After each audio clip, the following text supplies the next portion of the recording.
vintage computing internet will explode when it sees what's in this box. It is just a joy to behold. All of this is a donation, and I'd quite like to share this with you, quite literally in some cases. This is all from a really nice man called John, and I want to talk about him, and we'll probably be seeing a little bit more of him at some point in the future on the channel. But for now, should we go through all of this stuff and have a look? There's some really, really cool stuff in here that I could not be happier with.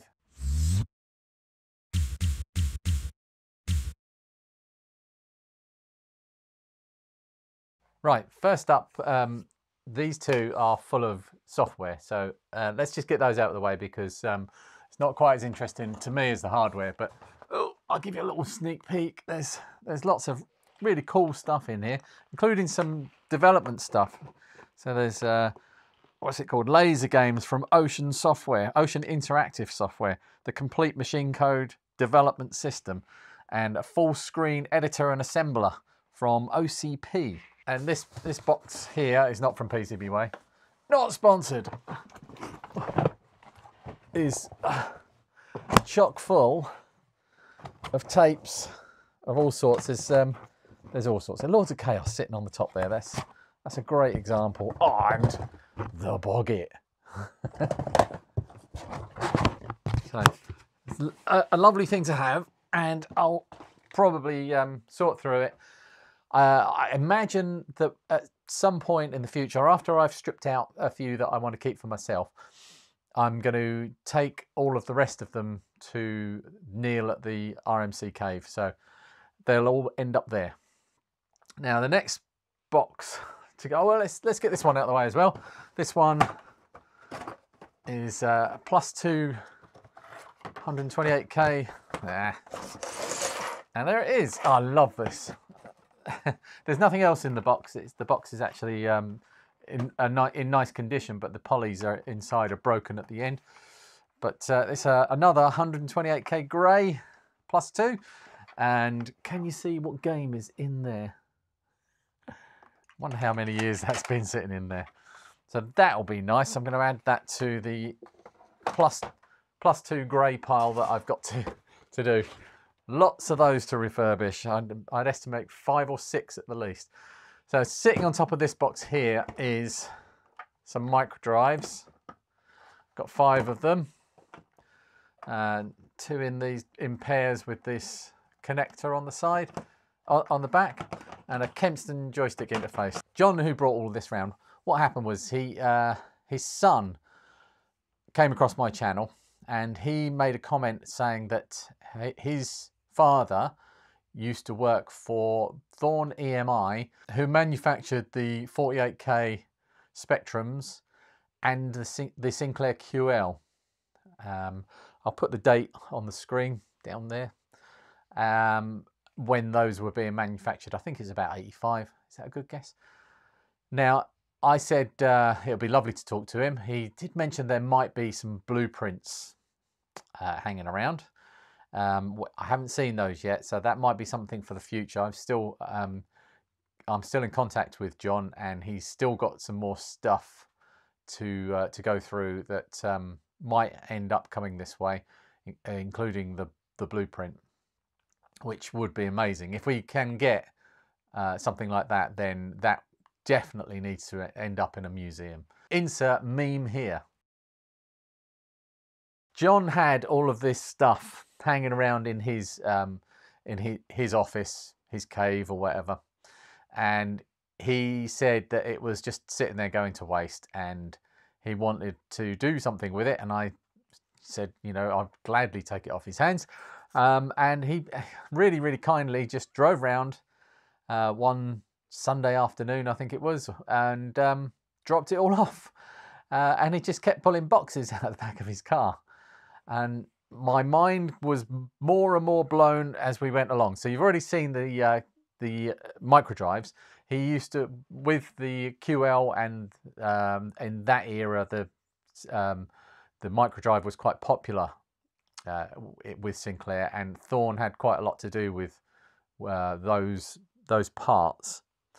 And I think that John, I haven't interrogated John about exactly what he did yet, but I think what he said to me, he mentioned that he worked in investigating problems with machines that were brought back and making recommendations to the design team. So he was quite a technical person. So let's go through this box first. This one over here has this cardboard box in it, is the star of the show. And I can't wait to show you what's in there, because it will, vintage computing internet will explode when it sees what's in this box. It is just a joy to behold. But let's get that one out of the way. What I'll do is I'll get this off to one side, open it up, and I'll put the stuff on the workbench, and we'll go through it a bit at a time. First things out of the box is this terrible joystick, which looks like it needs a bit of love. It's missing a cable.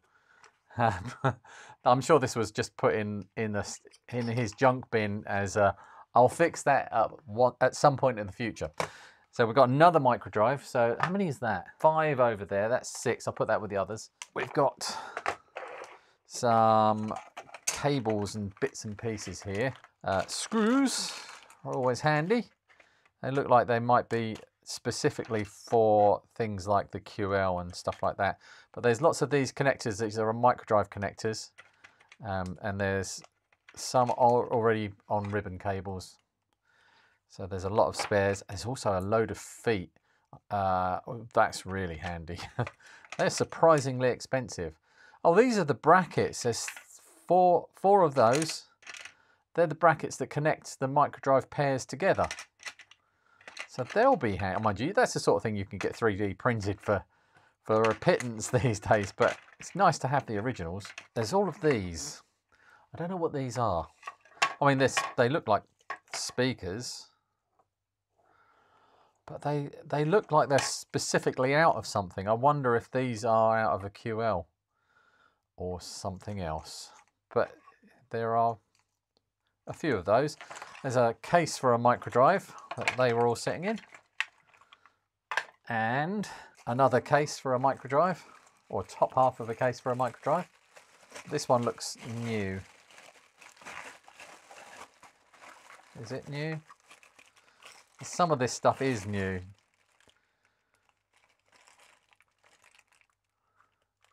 Looks fairly new. Put that one back in the bag. A power supply. Do all this in one go. A bunch of cables. There's all sorts in here. Right, I'm going to bring over a load at once here. And we'll go through it. Here we go. So there's an interface 1 case. Looks new, which is nice. And in here is an interface 1. Tested okay in 91. 31st of the 12th, 91. That's my birthday. 1991. That's the year Thomas was born. Ah, lots of serendipity. There's another interface. Oh, that one's stuck to that one. Why is that stuck to that? Some of these have got some old rubber bands that. Oh no, that's they're actually plugged into each other because they can pass through, of course. So there's 2 more interface 1s there. This one is open. Come on, there we go. It's a complete interface 1. I've never used an interface 1. It's something that I never used one back in the day, and you know, obviously these days they're less useful than they might be in this modern world with all the dandinators and div MMCs around. So it's not something I've chased, and that's mostly because micro drives were not really a reliable media. So we've got, anyway, look, we've got 3 interface 1s there and an interface 1 case.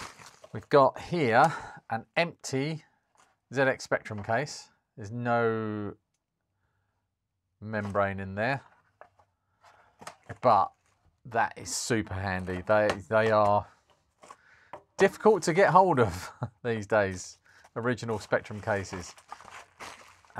In here, we've got an Interface 1 top cover again. I'll put that with those. And another Spectrum case, empty. Looks like a brand new bottom case there. And oh, what's this?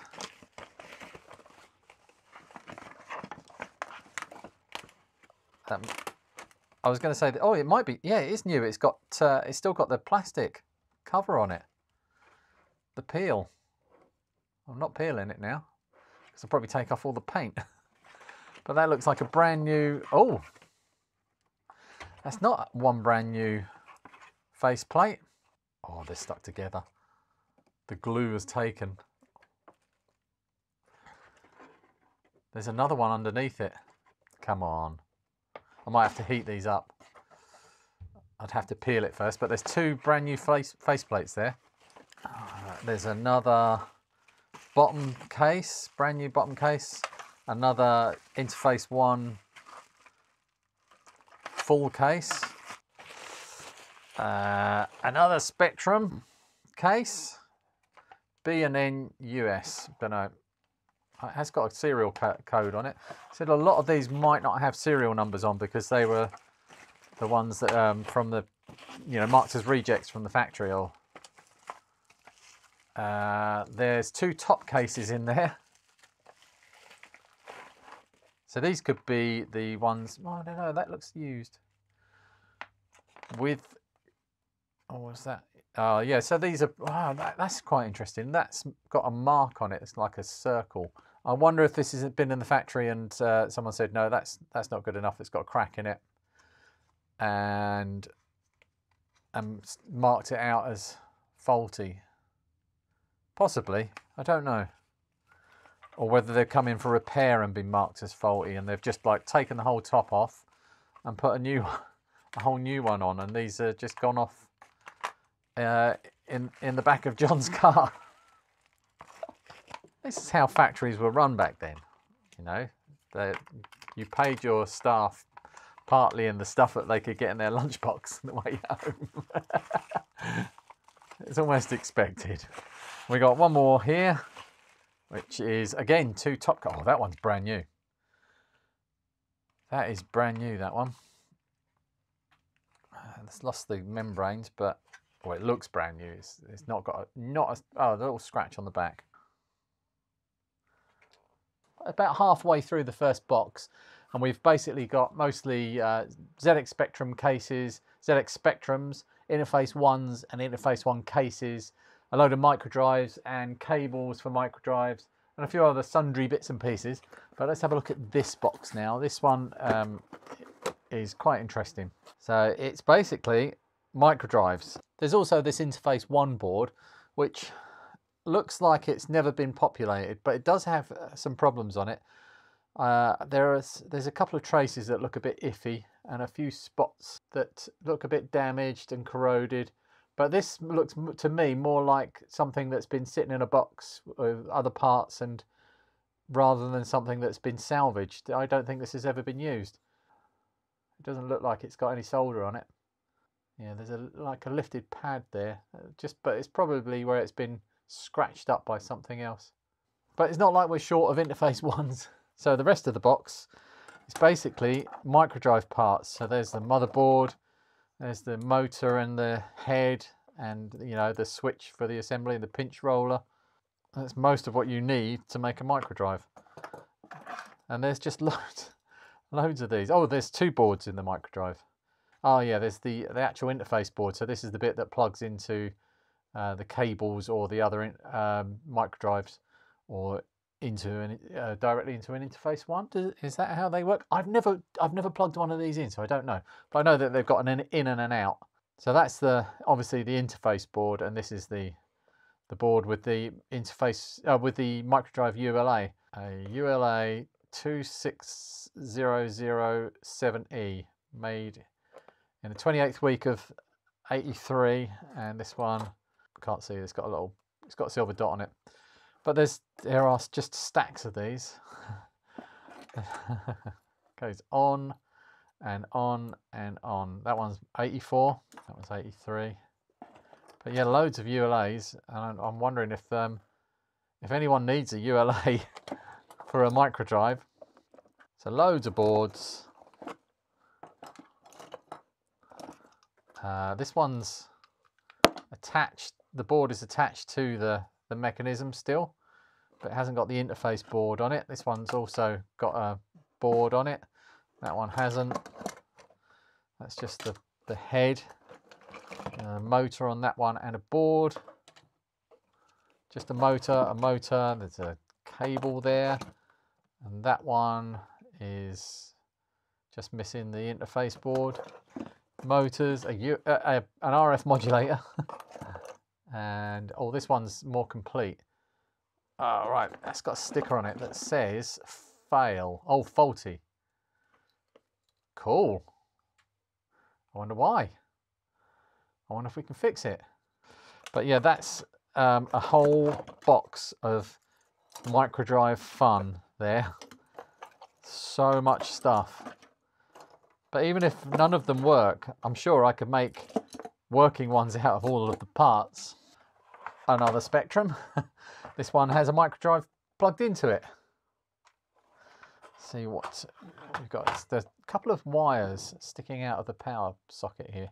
Oh, look, that is an issue 6S with a ZX8401 chip made in the UK. So nice. That one will be nice to have. And I'm hoping that I can get a microdrive working with it. And almost the last thing in that box are 3 motherboards. And these really interest me for one very, very good reason. They're all faulty. My favourite kind of motherboard. So dead, corrupt display. And that's an issue 3B. Looks like it's had the DC-DC mod done to it. It's also got these wacky cables here, like someone's done a keyboard mod to this one, which you might be interested in seeing something a little bit later that's related to this. And I wonder if this is where that came from. Actually, also this one here has got no keyboard connectors in it, so maybe that one too. But yeah, dead corrupt display. Yeah, it could be the ULA. So there's 6 ULA, so possibly. But it will need recapping. That will be a working machine. And I've got lots of cases, so it will be a complete machine. And this one over here is a 6A, and it says memory fail at 8000H, modulator removed, TR4 removed, which is down here. Which it's made a note that it's a ZTX 650, so we can soon fix that. It's probably memory gone bad on that, but again, it will need recapping. Doesn't look like it's been worked on. So again, another issue 6A and other cases to put them in. I can find a nice shiny case. Oh, what issue? Oh, so that was a 7 ULA. So from 8415, and this ULA is 8446, and unusually on this one it doesn't have a dash number on it. I don't know why. I don't think I've ever seen one like that. So they always have these like -7 and -6 like this one. So I don't know, and it looks like it's in a slightly different shaded package. It's still Ferranti, because they did have, especially on the issue 6, well this is an issue 3B, but I think there were some made by another company, I can't remember, Saga I think it was, that made some different ULAs that the issue 6A could be compatible with. These links here that you had to change if you had a Saga ULA in it. But yeah, that's a late ULA, 8446. But anyway, that says intermittent keyboard +3 RAM test fails, crash. But yeah, no keyboard connectors. It's had a DC-DC mod done. No speaker. Oh, just noticed something on this issue 6A. It's got one of them manky LM1889N replacements in it. So yeah, 3 faulty motherboards to work on. Fantastic. That would normally be my favourite thing, but I've got some things to show that are even better than 3 faulty motherboards. Much, much better than 3 faulty motherboards. God. John mentioned that he works with QLs and Spectrums, and he asked if I had a QL, and I said no. It is actually on my wish list. It's one of those machines that's, you know, any machine that was deemed a failure, a bit of a flop. I mean, it's a fabulous machine, in my opinion. They are difficult to get hold of these days because they've become quite popular to own, to collect, and they're quite expensive to purchase. So John said, "Oh, I'll sort you one of those out." And then after we chatted for far too long, I kept him and kept him. I could talk to that man all day. He left, and I eagerly dove into the piles of stuff that he'd brought round. And at the bottom of one of the boxes was a QL. And I don't even really think he realised it was there. So if you didn't mean to give this to me, John, I'm quite happy to give it back to you, reluctantly. So this is my first QL. And it looks all complete. The microdrives are all there. All of the chips are there. There is a wire. So there is a wire on this. I suppose this is a spider mod on, what is that? ZX8302. So it looks like some kind of ULA. There's a wire coming off of these 2 resistors, and it's floating around. So I'll have to find out where that goes. Really, such a cool machine. I can't wait to get stuck into finding out what's wrong with this, because it must be faulty. It has got, the membrane looks like it might be okay. Maybe. I can't see any cracks, and it's nice and flexible. It's an original membrane, obviously, but there are some of the keys are kind of stuck down. And that one's pressing, but that one is not. And that one are stuck down. But some of, I think, oh yeah, so these ones are sticking down. It's kind of coming back to life. So I reckon, I don't know whether these are like a rubber dome type affair, and whether I'll just need to boil it up, take it out and clean it and boil it. But yeah, that's really cool. This is a shonky thing on a QL. Look at this. These wires here, with these just, they're tinned ends, just press fit into that connector there. Come on, Sinclair, you could have spent an extra couple of pence on a little Molex connector. So I'm going to leave this here. Actually, I'm going to open it up and leave it here because I want to show you something. This is one of the 2 very special things. This is probably the more special thing, but the other thing is more special to me. But what I'm about to show you is probably fairly unique. This is another QL motherboard.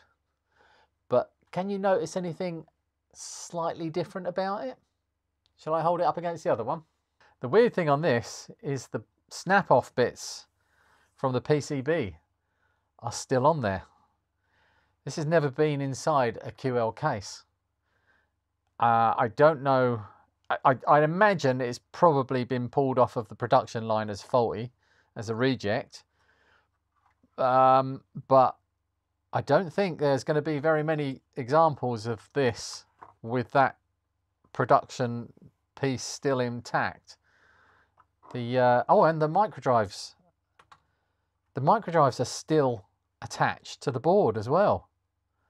Whereas over here, the microdrive boards, these are the microdrive boards here that are sitting face up or edge on. So what they will do on the production line is these will get snapped off, these will get snapped off and then installed in the board. So it was manufactured all as one board, which is kind of cool actually when you think about it. So I'm going to play around with this. First of all, I'll play around with the one that's complete and more likely to be working. I've just noticed there are some big differences between these two. This one is, for those that are interested, an issue 6. I haven't looked up what they go up to yet, but so we've got the 2 ROMs here, and this, I take it that's logic or something, here is smaller on that one. That looks similar size, and maybe, yeah, IC25 is the same. But there's a space here on this one and a socket on that one. Looks a bit different around the modulator, but it might just be because the modulator is different. Oh yeah, there's like a cable sticking out there on that one, and there's not on this one. So yeah, I'll play around with the complete one, get that working if I can. I'd imagine I can, because I should have almost all of the parts that I need hanging around, which you'll see in a minute. And then I'll have a play with this one. I don't know if it's going to be possible to get this one working, but I mean, it's not difficult. I just need to swap those 2 chips into here, that one into here, whatever that is. And that's really all that's missing on here. So it should be possible to actually get it to boot. Hasn't got a modulator in, but that's not important. It's got, I do believe it's got RGB out here. So if this can be made to work, a working example of off the production line board that was rejected, that would be quite cool. But you know, that's just for my curiosity. But once it's finished, I intend this to go to the RMC museum, and I'm sure that others would find it interesting to have a little look at. But if I do have to, if it's not working with this one, I'm not going to mess it around. I'm not going to be desoldering and socketing lots of chips. So if like there's faulty RAM or something like that, if I can find obvious things wrong with it, I'll fix it. But if not, then it will stay as it is, cosmetically as much as possible, because I do believe that's probably unique. So that's the first really cool thing. You've got another one to come soon. Right, that's the bench cleared down, and that's the first box done. So this is most of what's in there. There's 3 cassette players. This Amerex with a handle on the front that's not retractable. It's solid. The eject button's missing. It's probably inside somewhere. But yeah, that's a chunky thing, that is. I wonder if that can be brought back to life. There's a couple of power supplies here. This one's really cool. Someone's put a switch on it. I mean, there's 240 volts in here, and that's a metal switch, so it's probably not, you know, something that's going to pass a PAT test. That's still really cool that someone, because one of the massive problems that we used to have with a ZX Spectrum was that you had to pull the barrel jack out of the back of the computer to switch it off. This was in the package as well. A Prism Modem 2000. And this is the company that John used to work for, Thorny MI Datatech. And I do believe it says manufactured in Feltham, England. So that's something that he actually used to use. Not sure I'll be able to use this. I don't know if there's a Raspberry Pi project to emulate something that I could dial into with a modem on a ZX Spectrum. That would be quite cool. I'm not going to go through all the games. There are just stacks of games. You had a quick brief look at them. There is one more box, and it's the one I was teasing at the start. Viewers of a sensitive disposition might want to turn away at this point. This is very, very cool. So it's... let's turn it around.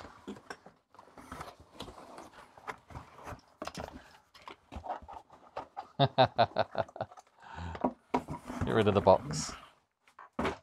Right, so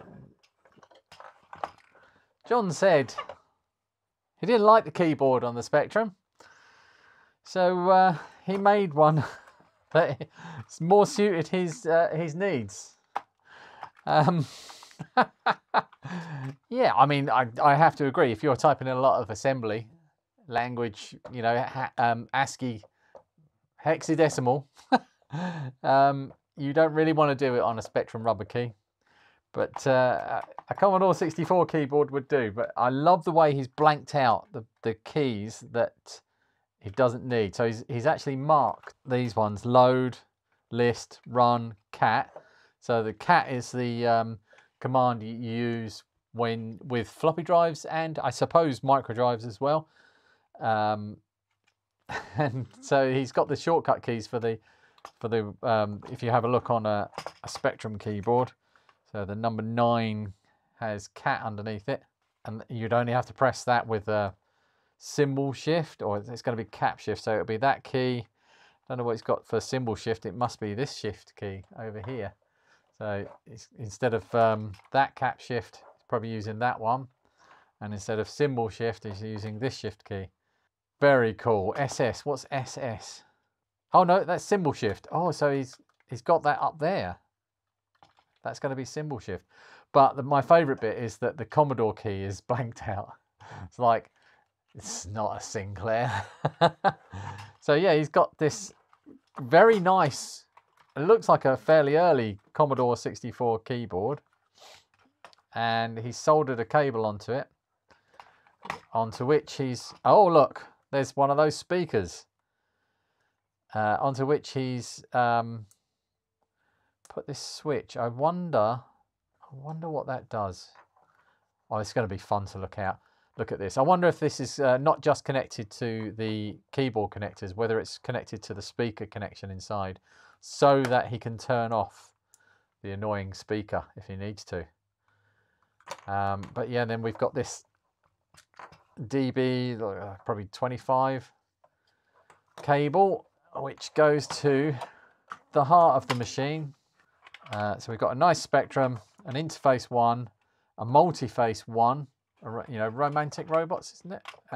And a joystick interface. Let's take them apart. Let's get the Commodore 64 keyboard out of the way. All right, let's take the Spectrum out. I have to open this up on here to see what he's done. But we've got, that's probably an issue 4S, I'm gonna guess. OK 88.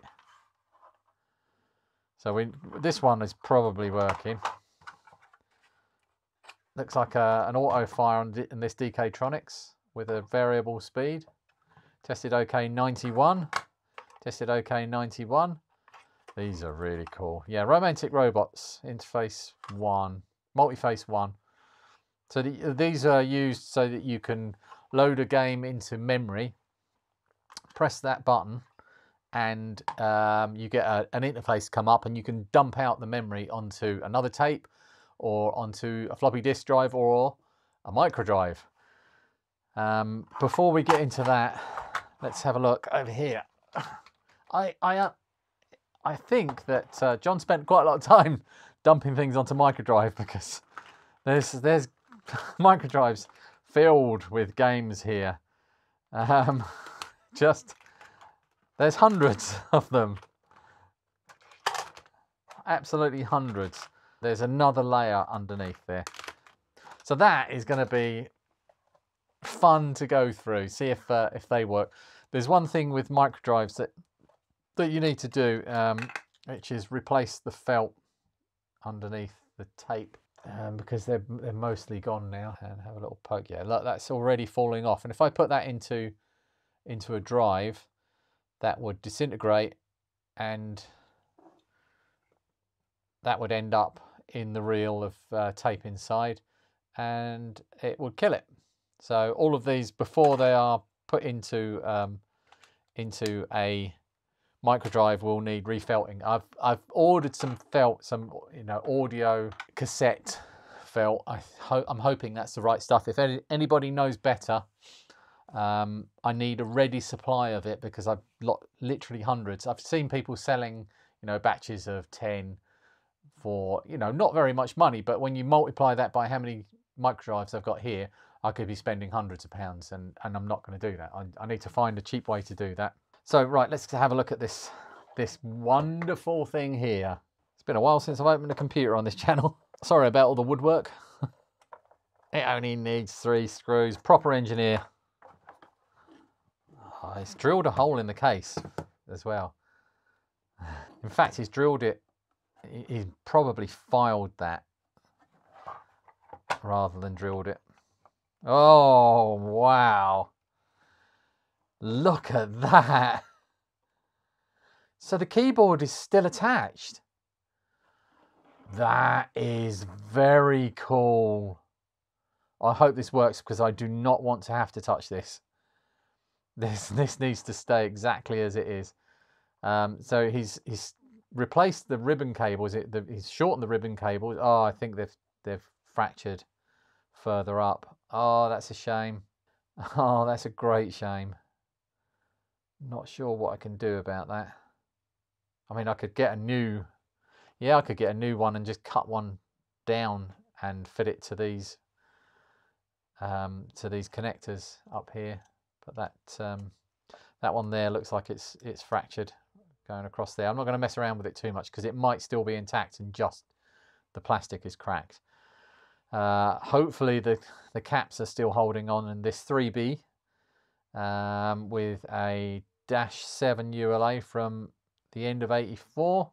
But yeah, there's the cable coming in, and it also has a couple of wires going out to the speaker, so he's got an external speaker that he can switch off. That's a really clever idea. So John was basically doing all these hacks and things to ZX Spectrums back when we were too afraid to even open them up. He was opening them up and drilling holes in and attaching cables when they were still a current thing. Modding from back in the day. I'm going to really enjoy going through some of these machines and getting them working and getting them out. I'm going to share out. I don't know. I haven't counted how many ZX Spectrums there are. I think there's something like 5 ZX Spectrums. I don't need 5 ZX Spectrums. I'll keep a couple for myself, and I'll find worthy places for the others, and I'll share them out. And it's the same with the microdrives. I'm going to I'll keep a handful of those for me, and and I'll keep the spares. But if anybody needs spares, let me know, and I'll see what I can do, because this is a resource that John wants to see used in the community. I mean, the shame of it was, the reason he's donated it was because he had it sitting there for decades not being used and it was going to waste. So if I put it in boxes and keep it here, it's going to go to waste. So there's so much passion for these things in the community right now that it would be much better to give these things to other people that are going to appreciate them and use them and make sure that they have a good home and live out their life as you might hope. So yeah, I'll be looking for people. I'm not going to give any kind of criteria. I'm not asking for people to beg me for them, because that's going to get you a big flat no. But if I find someone on my travels that I think would appreciate them, then I'll decide to give them out to those people. So I'm not looking for submissions. Don't ask, because you won't get. So yeah, I'm going to be a busy boy for a number of days now. I won't be able to do anything with these yet. Another thing I want to do is I'd like to sit down and have a chat on camera with John about his days in working for Thorn EMI in Feltham, and find out what was going on in the factory. I'd like to know what it was like day to day working for as a third party for a manufacturer for Sinclair, and if there are any things that we can preserve from his memory that the community might appreciate knowing. And it's something that I feel quite strongly about. That we're all getting to, we're all turning into doddery old men. That's what I'm trying to say here. And it'll be a shame if we lost a lot of these anecdotes and stories and knowledge.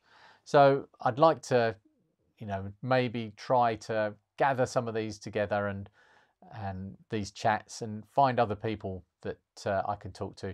If that could happen, that would be a lovely thing. But you know, this something to aim for. But you know, I've got an ideal person to start with in John. He's a lovely man. He really interesting to talk to, and I can't wait to talk to him again. So that'll probably happen in the new year sometime, once once our paths cross again. Whether I can travel over to him or he's passing this way again, I don't know. But yeah, thank you, John. I really appreciate it. It has not stopped blowing my mind, and this this is going to upset so many Commodore users. Adam, what do you think of this? Commodore rules. No, not in this case. Right, thanks for watching. I'll see you in the next one. Bye.